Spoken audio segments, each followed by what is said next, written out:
लेकिन कालमंता प्रभा ममन काटी कापड़ी मेरे कल जखन बदल बच्ची ये अच्छे ले मन जी इंटु बच्ची ममन अंदर क्लियर ये आराधना पाल्गొని మీరు చుట్టూ ధన్యత మంచిదని మీకు వందనాలు ప్రభా ఈరోజు 27 రోజు ప్రభా రాజా స్వామి అనే వాక్యం మీద ప్రకటించుతుండగా ప్రభా ఆ వాక్యాన్ని మేమంతా ఏని ఆనందించే బాధ్యత ప్రభా ఆరాధన కార్యక్రమం పెట్టుకున్నటువంటి నేచను శాంతమ్మ కుటుంబాన్ని రోజు మీరు ఆశీర్వదించండి మేము ప్రతి ఒక్కరిని కూడా వచ్చినందుకు జీవించండి రాజమండ్రి వరకు వచ్చిన సహాయం చేయండి ప్రభా మా తన రోజులు అనారోగ్యం ఉన్న ప్రభా వాటిపై మీ ప్రభా మీ జీవితం నుంచి మళ్ళీ మా సంఘానికి వచ్చి మనందరూ వాక్యం ప్రకటించే బాధ్యత అనుగ్రహించండి అలాగే సీఎం గారు కూడా అనారోగ్యం ఇప్పుడు వాక్యం చెప్తారు మంచి ఫలాన్ని శక్తినిచ్చి ఈ నామూలం అంతా కూడా ప్రభా నేను చుట్టూ భాగ్యం అంటే ప్రతి ఒక్కరు కూడా ఇంటికి దగ్గర ప్రభా ప్రతి ఒక్కరు చెప్పిన వాక్యాన్ని ప్రభా మళ్ళీ ప్రభా ఆలోచించి నేను చూపించి కనపరిచేద్దని చెప్పి మా దగ్గర నీ కుటుంబంపై ప్రభా నీ ప్రభా నీ ప్రభా 25 రోజులు చేసిన జ్ఞానాలు ప్రభా నేను తలంచుకుంటూ ప్రభా మీరు చూపించుకునే భాగ్యాన్ని గ్రహించే విధానం బట్టి మీ వందనాలు ఇంకా మాకు కొద్ది రోజులు ఉన్నాయి ప్రభా 12 రోజులు ఉన్నారు ప్రభా మేము కొత్త పెట్టిన రోజులు అయితే ప్రభా గృహాల మట్టి ఎక్కువ ఉన్నాయి ఆశ కలిగి ప్రతి ఒక్కరూ నిన్ను చూపించి కనపరుస్తున్న ప్రతి ఒక్కరూ నిలబడ్డ ప్రతి వారిని చెప్తున్న వారిని రాజవాటి వారి మా ప్రభు శ్రీనామలో అడిగి వేడుకుంటున్నాం తండ్రి.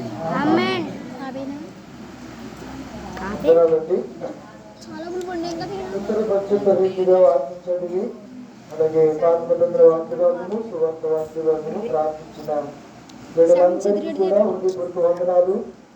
25వ రోజు సిలువ జామ కూటంలోనికి ప్రభు వారు మనం నడిపించి ప్రశస్త రాత్రి వేళ మన ప్రియులు గడకాల నేతన్ గారు శాంతమ్మ గారు మరి ప్రేమించినటువంటి కుమార్తెల కుటుంబాలు కుమారుడు ఈ రాత్రి వారి కుటుంబ దగ్గర రీతిగా సిలువను గురించి పాడడానికి సిలువను గురించి ధ్యానం చేయడానికి దేవుడు ఇచ్చినటువంటి శ్రేష్టమైనటువంటి మంచి తరుణాన్ని బట్టి సమయాన్ని బట్టి దేవాది దేవునికి నా హృదయపూర్వక వందనాలు తెలియజేస్తూ కూడికి ఏర్పడి కుటుంబానికి కూడి వచ్చిన మీ అందరినీ కూడా దేవుడు జీవించాలని మనస్ఫూర్తిగా కోరుకుంటూ ఉన్నాను. దేవుడు మిమ్మల్ని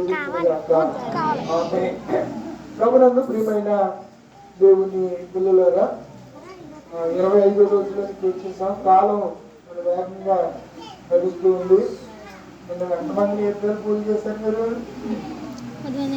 చెల్లేరా?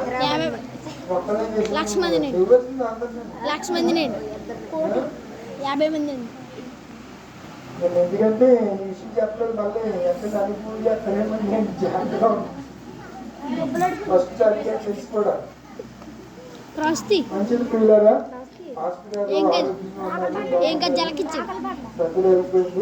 ఉన్నారు.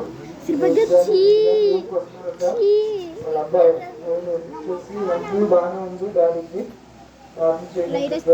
అందరూ ప్రార్థన చేస్తున్నారు. ప్రార్థన ఆయుధం. మనం ఒకరు స్వస్థత పొందినట్లు ఏం చేయాలి? ప్రార్థన చేయాలి. ప్రార్థన ద్వారా దేవుడు గొప్ప కార్యాలను జరిగిస్తాడు. అందులో ఏ విధమైన సందేహం లేదు. విశ్వసించి నమ్మకంతో ప్రార్థన చేస్తే దేవుని కార్యాలు చేస్తాడు.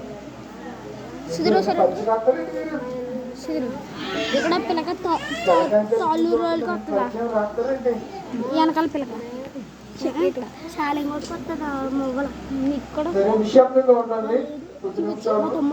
సమయం ముగించేద్దాం అనుకుంటే నేను కావట్లేదు. అంశాలేమో పెద్ద అక్కడికి కుదించి చాలా జాగ్రత్తగా ఆత్మతో నింపబడి మీతో మాట్లాడడం అనేది ప్రభు నడిపించినటువంటి కృపగా ధన్యతగా నేను భావిస్తున్నాను. నేను అందరూ వ్యక్తిగతంగా నా ఎదురుకుండా నా కొరకు ప్రార్థించకపోయినా మీరు అందరూ కూడా మీ గృహాల దగ్గర వాళ్ళు జ్ఞాపకం చేసుకుంటున్నారని నా కొరకు ప్రార్థిస్తున్నారని నేను విశ్వసిస్తున్నాను. ప్రార్థిస్తున్న వారందరికీ ప్రత్యేక అభినందనలు, ప్రేమపూర్వకమైన కృతజ్ఞతలు తెలియజేస్తూ ఉన్నారు. మంచి ప్రియులారా, దేవుడి వాక్యాన్ని ధ్యానం చేద్దాం. ప్రజాస్వామ్యము. మన దేశం ఏ దేశము? ప్రజాస్వామ్య దేశం. ప్రజాస్వామ్యం అంటే ప్రజల చేత ఎన్నుకోబడి ప్రజల చేత పరిపాలింపబడుతున్నటువంటి ప్రభుత్వాన్ని ప్రజాప్రభుత్వం అంటారు. ఏమంటారు? ప్రజాప్రభుత్వం. PVP అంటే ప్రజల యొక్కకే పాలన, ప్రభుత్వ పాలన. దాన్ని PVP అంటారు. ప్రజల యొక్కకు ప్రభుత్వ పాలన. ఈ ప్రభుత్వాన్ని ఎవరు ఎన్నుకుంటారు చెప్పండి? దీని ఇంగ్లీష్లో ఏమంటారంటే పీపుల్ డెమోక్రసీ అంటారు. డెమోక్రసీ, ప్రజాస్వామ్యం. ఇది డెమోక్రసీ కంట్రీ. కొన్ని దేశాలు ఉంటాయి, రాజరిక వ్యవస్థ కలిగినటువంటి దేశాలు ఇప్పటికీ కూడా ఉన్నాయి. రాజు ఉంటాడు, అలాగే మంత్రులు, ఉప మంత్రులు వారి కింద పనిచేస్తూ ఉంటారు. అయితే భారతదేశానికి అలా కాదు.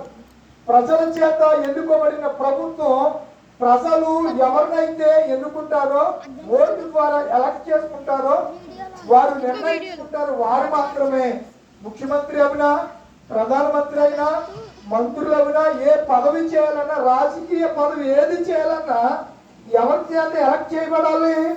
ప్రజల చేత ఎలక్ట్ చేయబడాలి. అలా ఎన్నుకోబడినటువంటి ప్రభుత్వాన్ని ప్రజాప్రభుత్వం అంటారు, ప్రజాస్వామ్య దేశం అంటారు. ప్రపంచ దేశాల్లో అతి పెద్ద ప్రజాస్వామ్యం కలిగిన దేశము భారతదేశం.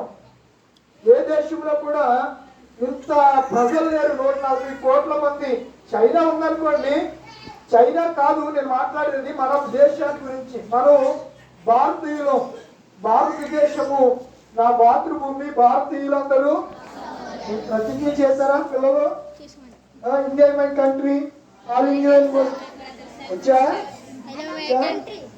వచ్చా మీరే కాదా చెప్పట్లేదు వచ్చండి.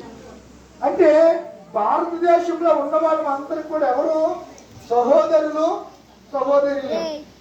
భారతదేశం. అయితే భారతదేశంలో కూడా నేటి కుల వ్యవస్థ కానివ్వండి, రాజకీయంగా అగ్రవర్ణ వాళ్ళు ఏం చేస్తున్నారంటే తక్కువ కులస్తులు లేకపోతే అణగారిన మైనార్టీ కులస్తుల్ని వాళ్ళకి రాజకీయ రంగంలో కూడా సరైనటువంటి ప్రాతినిధ్యం లేకుండా చేస్తున్నారు.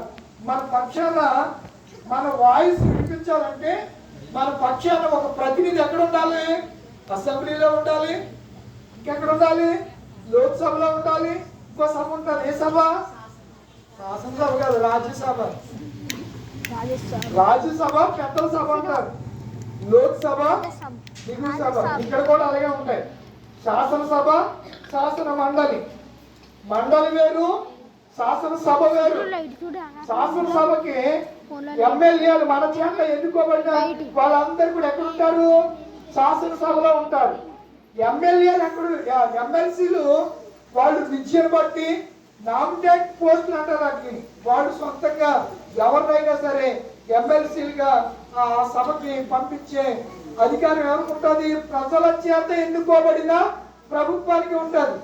ఏది చేయాలన్నా ఇక్కడ అసలు ఇంపార్టెంట్ ఎవరు అంటే ప్రజలే. ప్రజలు లేకపోతే ప్రభుత్వాలే. ప్రజల తిరుగుబాటు అంటారు. ఎప్పుడో సిపాయి తిరుగుబాటు జరిగింది అమెరికా దేశంలో, కొన్ని పాశ్చాత్య దేశాల్లో సిపాయి తిరుగుబాటు జరిగింది. సిపాయి తిరుగుబాటు అంటే సైనికులే తిరుగుబాటు చేశారు. మన ప్రక్కనున్న పాకిస్తాన్ లో బేనజీర్ భుట్టో తర్వాత నవాజ్ షరీఫ్ పరిపాలన చేస్తే సైనికులందరూ కూడా తిరగబడ్డారు. ఈ పాలన సరిగా లేదు అని త్రివిధ దళాలు. త్రివిధ దళాలు అంటే ఏంటి? త్రివిధ దళాలు అంటారు తెలియదు మీకు? ఏం చదువుకుంటున్నారు? అసలు స్కూల్కి వెళ్తున్నారో వెళ్తలేదో దాని నుంచి వచ్చేస్తున్నారు ఏంటి? మీకు అర్థం కావట్లేదు. త్రివిధ దళాలు అంటే ఎయిర్ ఫోర్స్, విమాన దళం, రెండవది నావిక దళం, మూడవది పదాతి దళం. భూమి మీద చేసే యుద్ధం మనుషులు అంటే అన్ని మనుషులే చేసేది. ఆకాశ మార్గం గుండా దాని వైమానిక దళం అంటారు. తర్వాత సముద్రంలో షిప్పుల మీద ఉండి యుద్ధం చేస్తారు, దాన్ని నావికా దళం అంటారు.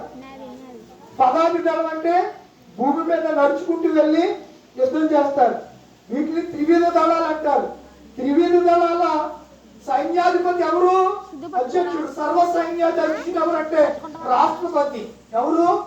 రాష్ట్రపతి. ఈ దళాలకి కమాండ్ చేసేది, కంట్రోల్ చేసేది ఎవరంటే రాష్ట్రపతి. రాష్ట్రపతి ఆర్డర్ లేకుండా, పర్మిషన్ లేకోకుండా యుద్ధం చేయడానికి అవకాశం లేదు. అయితే రాష్ట్రపతి వీటిలో జోక్యం చేసుకున్నట్లుగా మనకు కనబడ్డు. ఎవరు చేస్తారు? ప్రధానమంత్రి చేస్తాడు. అలాగే రాష్ట్రానికి ముఖ్యమంత్రి ఉంటాడు, ఇంకొక ఆయన ఎవరు ఉంటారు?